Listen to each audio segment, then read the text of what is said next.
And welcome to another edition of Eye on Jamz Extra, where I am very honored to have with me Miss Cass Clayton out of Colorado, singer-songwriter. She's been on with me several times before, so it's always an honor to visit with her. Cass, welcome to the program, and thank you for taking time out of your evening to be here.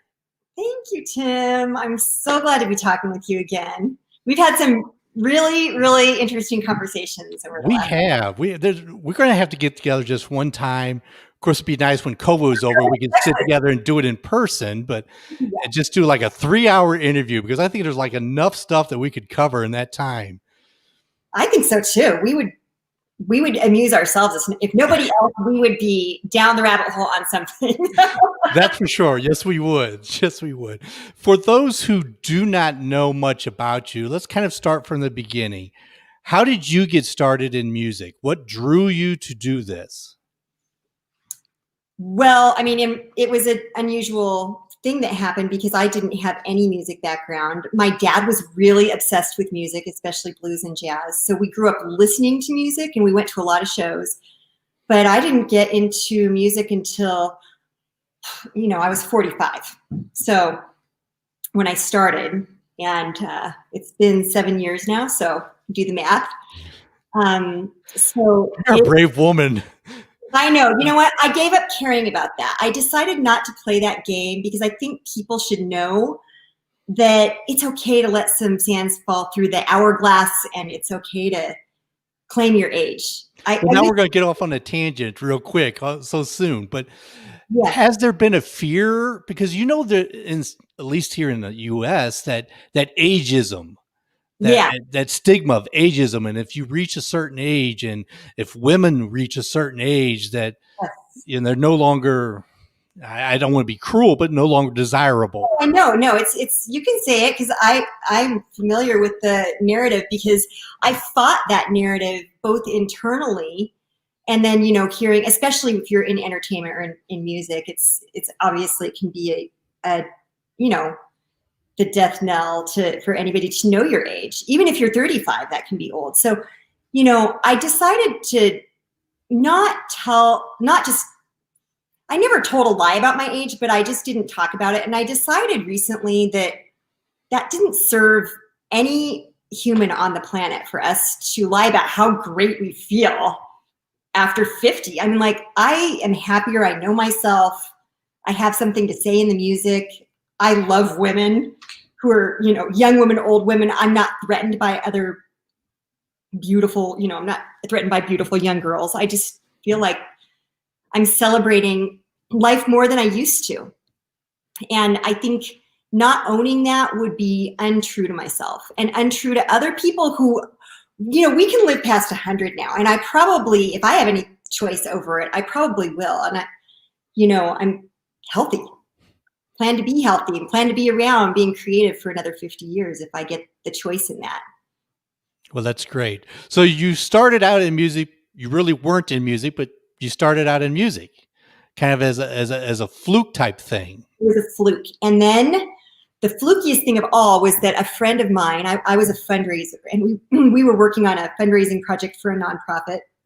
His name's Rich Liner, dear friend. And I had asked him about his band because it was a blues band I liked, and I liked blues. And I asked him how their band was doing. And he said that they had just lost their their lead vocalist, who is a great singer. She had a great voice. And I told him about how I used to go to the shows with my dad, and I noticed that musicians float around and that it's a little bit promiscuous in the music world in terms of musicians moving from band to band. And he said, well, if you went to all those shows, do you sing? And I said, not in front of people. There's no way. I would never sing in front of people. And he, for whatever reason, just kept pressing, but can you sing? And eventually, after a glass of wine, maybe 2, probably 3, let's just say 3, because that's probably what really happened. Counting. It's been a while now, but he convinced me I should audition, and I said I would. And then the next morning I awakened and I was just horrified that I told him I would audition, and started to think of excuses in my head of how I could get out of it, and told my husband about it. And he's like, no, you should do it. You should do it. Because he heard me singing every day in our house, just walking around singing all the time, every day. He's like, you should do it because you could do this. And that was it. I auditioned. That was the end of the story. I never went back. And within 2 years, I was writing our albums and, not doing cover tunes anymore. And the whole world around me and within me changed. So it sounds like you have your husband to blame because he kept encouraging you to go to the auditions. Yeah, actually, he even said, if you promised a friend that you would do it, I don't think you should back out. I think you should just bite the bullet and do it, even if you don't want to. His was more about, it wasn't just about, you should do it because you can do this, but also you should do it because he said you would. At what point through the auditions and starting with the band, did it click in your mind that, I really want to do this. I want to do this more than just an occasional. And we must mention, you play guitar too. You play a very good guitar, by the way. Thank you. I play slide guitar a little bit. I don't play it a ton, but when it fits, it's just, I love slide guitar. And there were, initially, the reason I wanted to learn it is that there were songs that I kept hearing that we wanted to cover, other people's songs that had slide guitar. And then, when I started writing my own stuff, we add it there when it has a place. But it's I guess the real truth of it is that the second I did the first song during the audition and they all looked at me like, there's no way you haven't done this before, I had this feeling, and it was like a whole body feeling that I was doing what I was meant to do for the first time in my entire life. I mean, I'd had, careers, and they were fine because I know how to work. So I did fine. No matter where I went, I worked hard. But this was something that was in me to do. It was like a calling that I was going to love. And I knew I was going to love it if I could get over the desire to throw up every time I was in front of people. I knew I was going to be able to do it and love it. Just being in front of people was the fear. Well, let's mention who are the other members in your band. So the original members of the band were Dan Burke on guitar, Rich Liner on keys. We had at that time, Mike Ray was on drums. The band has changed a lot. Dan is still with us. Now we've got a guy named AC on keys. Taylor Scott joins us on lead guitar when he can, when he's not touring. And he's my producer on all the albums, and he's our co-writer for the songs. Brilliant musician. He's the one who kind of had gelled the whole concept that we should be writing our own stuff. And we have Ed Brazil on drums. But right now, during this whole kind of shutdown, when we do go out, sometimes it won't be the same band members. We're just kind of putting whoever is willing to be in a room together in a safe way, masked up, distanced. There's never an audience right now, but it depends on somebody's situation whether they can be in a room, if they're taking care of elderly parents or whatever their situation is. So it morphs a lot right now. You mentioned Taylor Scott, your producer and writer of several of your songs. You've released 2 albums, your self-titled album, The Cass Clayton Band, and then your most recent album called Play Nice. Talk about those 2 albums. Well, the first album, the Cass Clayton album, self-titled, was it was never going to be an album. Initially, I was just going to write a couple songs with Taylor. Taylor had, come out and he played with us a few times and sat in with the band. And at some point he said, hey, do you want to write a couple songs? And I said, yes, but I didn't think I was ready to write yet. I was writing songs secretly on the side, but I didn't think that they were great writing yet. And that I was saying exactly what I wanted to say in the way I wanted to say it. So I said yes, but I never got back in touch with him. I didn't follow up. And so a few months went by, and then we ended up at some show together again. And he asked again, do you want to write something? We really should do this. And then I said yes and started to get to work and pull together all the piles of scraps of paper and really write. And when I had the first 2 songs conceptualized, I took it to him, and we wrote, he composed them with me sitting there going back and forth. And that first album, we were really learning about each other, how we were going to write together. And after we recorded those first 2 songs, he was like, we should keep doing this. That went really, really well. Those 2 songs are, it doesn't always go like that, first 2 songs out of the gate. So we kept going until we had an album. The album did way better than we thought, got such incredible feedback. And then we went to play nice. I was going to take a year and just, not do any more writing, but we ended up, for whatever reason, just, taking a few months off and going right into another album and writing again, because the process was it's always been a flow. Writing with Taylor Scott is, for me, it's like that, especially the second album. By then we understood each other. Everybody who was working with us in the studio trusted each other. And we could really be more experimental. And now the stuff we're doing now is just like, it's, I don't even know what to say about what's coming out now. It's completely got a life of its own. Why do you think you and Taylor have been able to click so well in your writing? I don't know. I think that's a mystery. That's an honest answer. That's an honest answer. It really is. I'd love to make up a great story around that, but I don't know. It actually, I've tried to write with other people.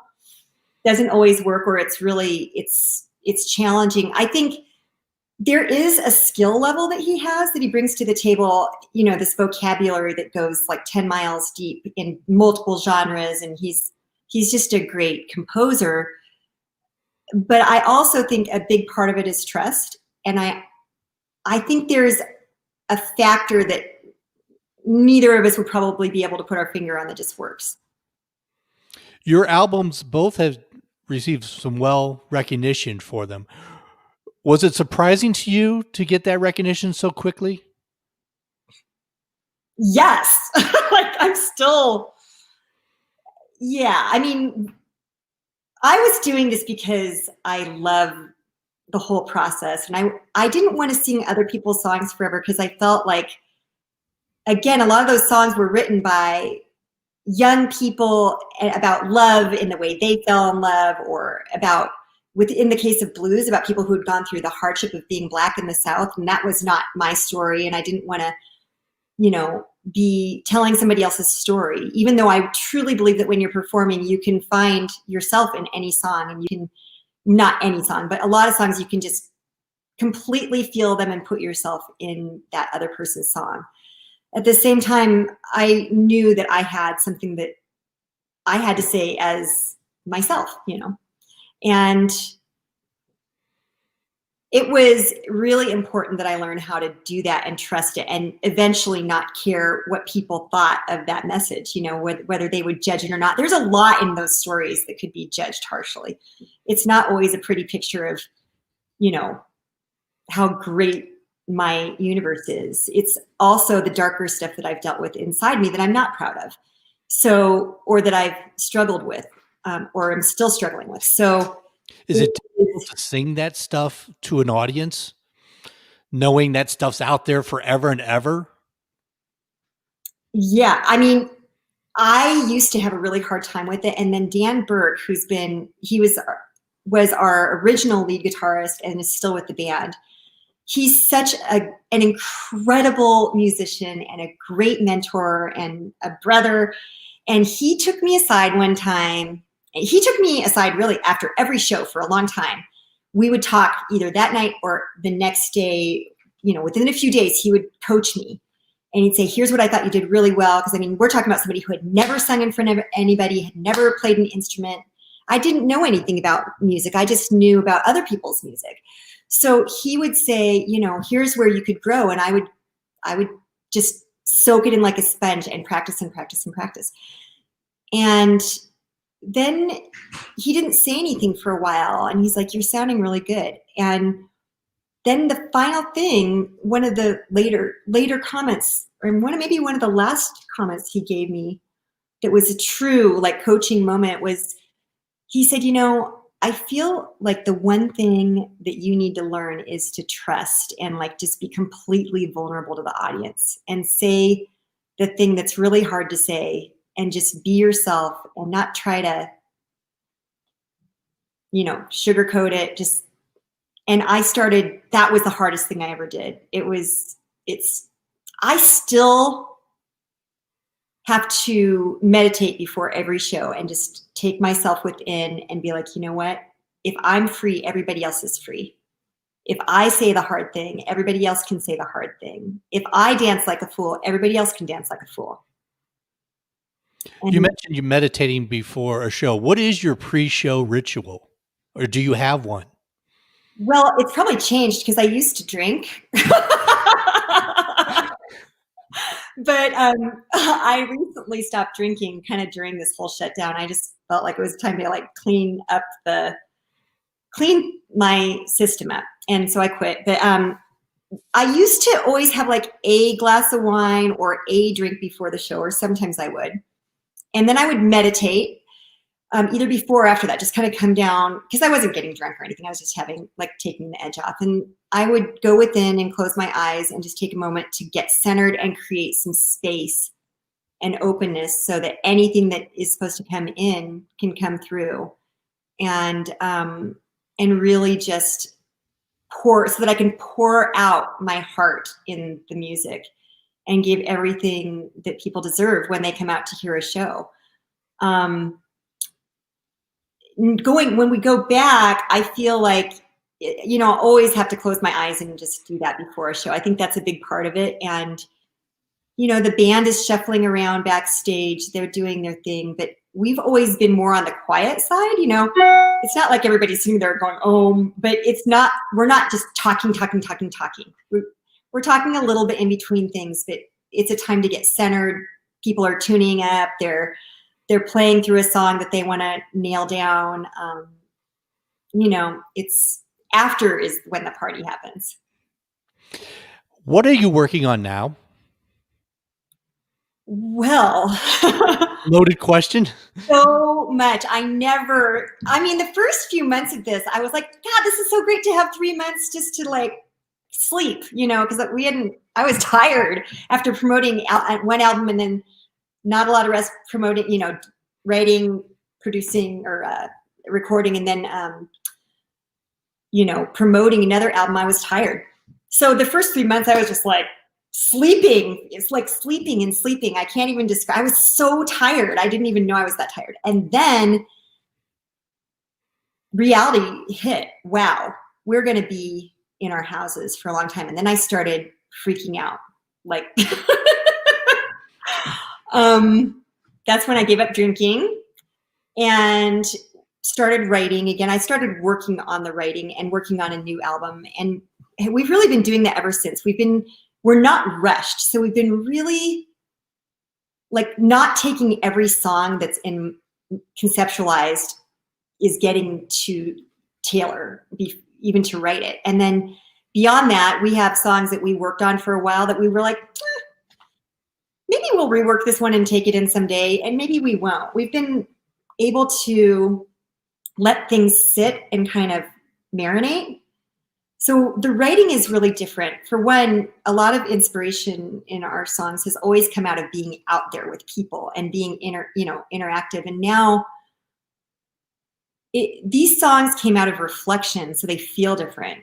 The first song that we released as a single called Make Believing is about make-believing your world, how this is a I wrote that song because I feel like this is a shift time for that collective conscious of humanity where we get to decide, is this the world stage that we want to see? Is this okay with us?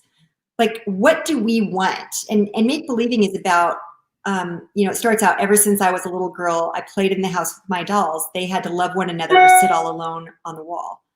The whole world needs to think about whether we need to sit alone on a wall because we can say that this was created by, politicians, and there's this show that's going on and it's left and it's right, but it is a reflection of us and they couldn't be there without us. So what are we make believing that we don't like, and how can we change it on the inside? That's what I've learned from all of these years of meditating, is that there's nothing out there. Everything's reflecting us and what we need to heal individually and as a collective. These songs come out of these deeper places of that was my version of an activist song, although it's very soft and gentle, because I've always liked the juxtaposition of a tough message in a gentle form, or a loving message in a rockin' form. That tension is something that I think is different. One of the things I want to touch on before we run out of time is you are doing a lot of work with the Musician Food Pantry in the Denver area. Talk about that work. How did you get involved with it, and talk about what they are doing? Because what they are doing is very, very much needed, especially in the arts and the music community, where these individuals are not able to perform and earn a living. Right. I mean, it's been a tough time for so many people. Anybody who was a musician lost their entire career overnight, and not just musicians, but restaurant workers, and so many people lost everything overnight. And what the way this happened, so Dazzle is a famous jazz club, jazz blues. It's basically the historical American music, jazz, funk, blues, soul. That's kind of their wheelhouse. And they have been around for 23 years in Colorado. We performed there a lot, and I loved Dazzle because they treat musicians so well. And there's a spectrum there. Some clubs love their musicians. Some are like, get on there and get out of here. There's just that feeling that there's not a lot of love. But Dazzle it's a place that we all trust. If you've played there, you probably like the people there. And so Donald, who owns Dazzle, one of the owners, came to me and said, would you like to do a blues jam on Sundays? And I said, well, what would it look like? And he kind of explained that they would live stream the blues jam. And as we talked about it, it was complicated to make it work, because we could only, at that time, you could have 25 people in the room. There are a lot of very, very stringent laws here. Not laws, but mandates. And so we decided that wouldn't work, but we started talking about how tough things were for the musician community and what could we do for them. And one of the things that we knew is that there were musicians who were not, eating well. They weren't getting 3 meals a day. They couldn't pay their bills. And so Donald said, well, if people aren't getting 3 meals a day, we need to do something. And he started this food pantry right away. And I became the host of what we call Bread and Jam. And it's a Sunday show. It started as a Sunday show. Now it's 4 nights a week. It's Thursday, Friday, Saturday, Sunday. But every Sunday, Taylor Scott and I host a different band for Bread and Jam. And the funding goes to help support the food bank, where musicians can shop and fill their pantries for free. And it also, it helps to pay musicians who play on that stage, because Dazzle, of course, isn't making any money. Venues are going under left and right. So I used to be a fundraiser. So, Dazzle and I have been raising money so that we can pay musicians a guarantee when they play at Dazzle. So it became kind of a full-time, passion and job. And frankly, a really, really good place for me to put my energy, because I'm not a good person to sit alone and wait for something to happen. It makes I get terrible anxiety when I see people going through something and I can't do anything about it. So I figured, no matter how small my role is, I have to be doing something. And there's so many other musicians now who are doing something. There's a different musician that runs each night. All of us are volunteers. So there's somebody on Thursday, somebody on Friday, Saturday, Sunday, and we bring in different bands. We make sure that the bands shop the pantry. And we just want every musician to know that this is there, because it's bad for our mental health not to be doing what we love. It's not good for people to lose not just revenue, but purpose overnight. It's so important for us to be having these talks. And so it's the next thing that's coming for Dazzle is mental health clinics, where we can get together and be empowered with each other to talk about the things that are difficult. There are mental health services that we have access to for musicians. So there are layers upon layers of what we hope we can do to fill in the gaps until musicians can get back to work safely. What has been the response to this program from not only the music community, but the Denver community as a whole? I mean, I have to say that people are really loving. People have donated. That pantry is full because people just brought goods. We were not getting stocked from an entity. We hope to get under the umbrella of a larger organization eventually, but this is just all individuals donating food, dry goods, toiletries to keep that pantry a full store all the time, and people donating money to support the pantry and get musicians paid. And I have to say that before this all happened, there was kind of this thing that was happening in the music industry where people, because music is free, a lot of times people didn't understand that the bands don't get paid that well when they work a club. They really depend on people's generosity and tips. And we always felt weird about talking about it. But I think now everybody knows that nobody's getting paid and that people are struggling. And the generosity it makes me cry sometimes. I mean, everybody has stepped up as a community. I've seen musicians who I know for a fact that's their full-time job and they don't have any fallback and they're donating to this. And I'm like, no, don't donate your $20 if you need it. But that's how everybody is. Everyone just wants to help. And it's been good for everyone's heart. Well, I have it showing right now on the screen, the link to the Bread and Jam and also upcoming live streams that Dazzle's doing. Is this the best way that people can donate if they wish to donate, is by going to this link, or is there another way that they can donate if they would like to donate to the food pantry? That's the best way. So there are two primary ways to donate, either by going to that website, to dazzledenver.com, has that Bread and Jam page that you posted.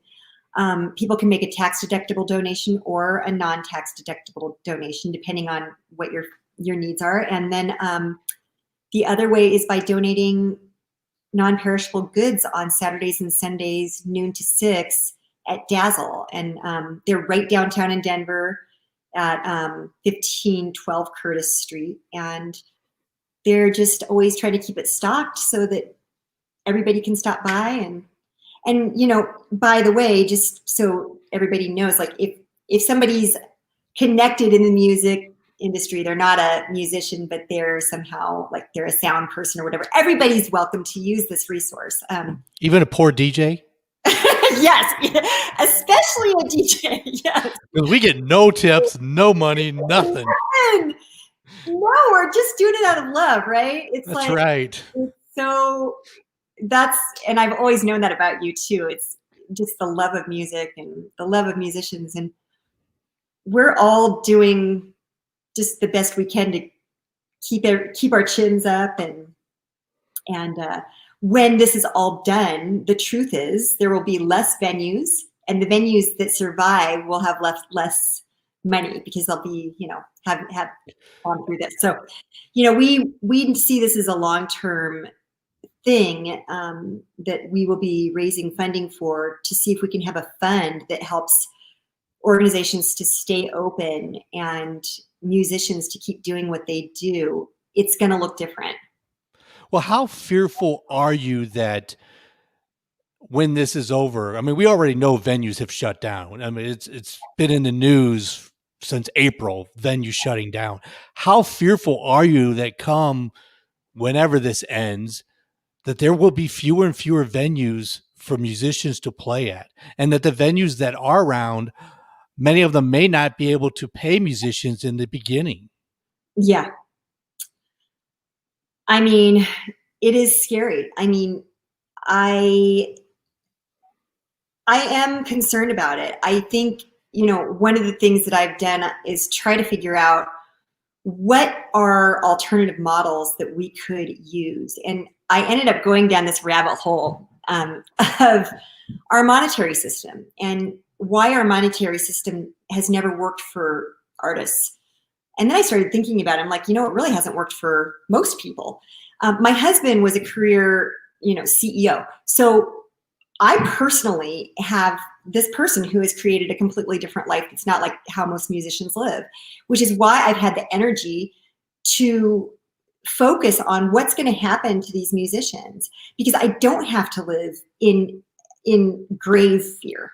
I fear for the industry and I fear for my friends, and I've been trying to figure it out. So I'm about 3 books deep into reading about the history of our money, because it's so confusing and so guilt-inducing, and people feel like failures when the money system fails them. But the truth is, we have a world banking cartel, as I read more about it. And there are experts who have created many, many complementary currencies, things like Bitcoin, Ethereum, but also really small community complementary currencies. And these communities that were going, people were going broke. There were many bankruptcies. And when they developed their own complementary currency that works alongside the dollar, they were able to have a system of trade and barter where everybody benefited and they became prosperous. And so I have hope, working with people who know a lot more than I do, that we will figure out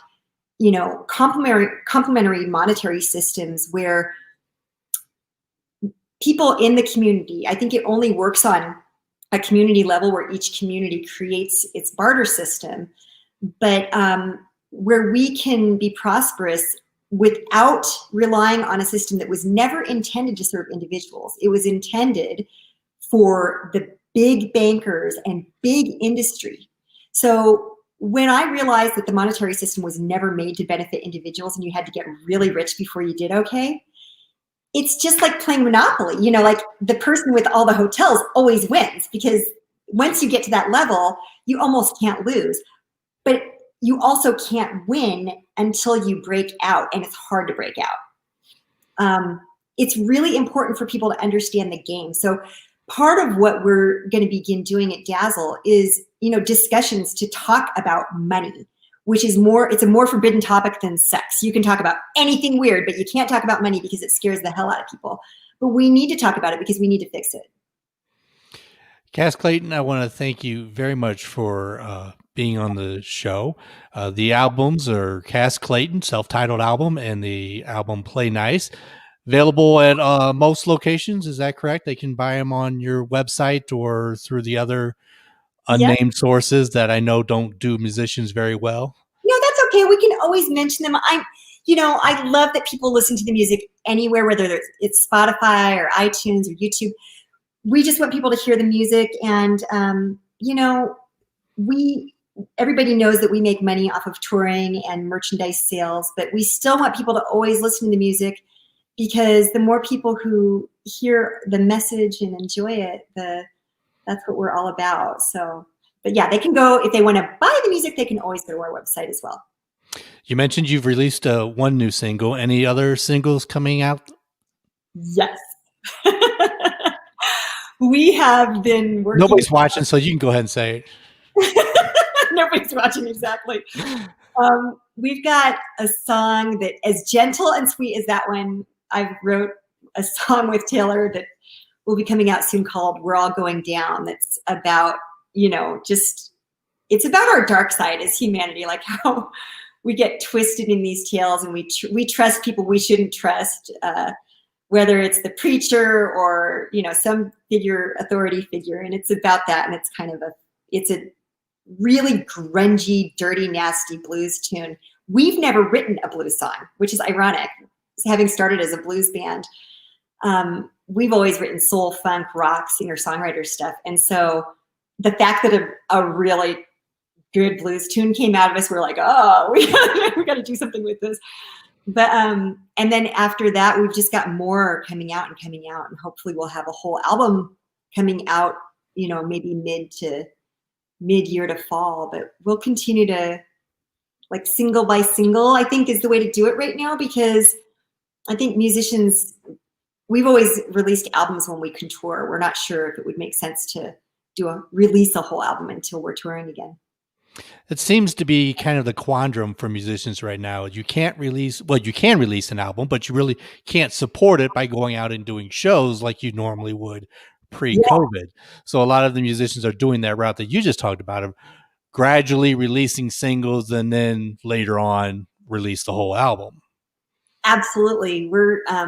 I think that's what we're all doing right now. And I mean, it's made people really creative. I have friends who are creating things in their basement, in their houses, with musicians sending them tracks from all over the country. And it's really made people creative. We are still doing it the old-fashioned way, analog in a studio, with the band masked up, but we produce at somebody else's studio, and it's big enough for us to be a part.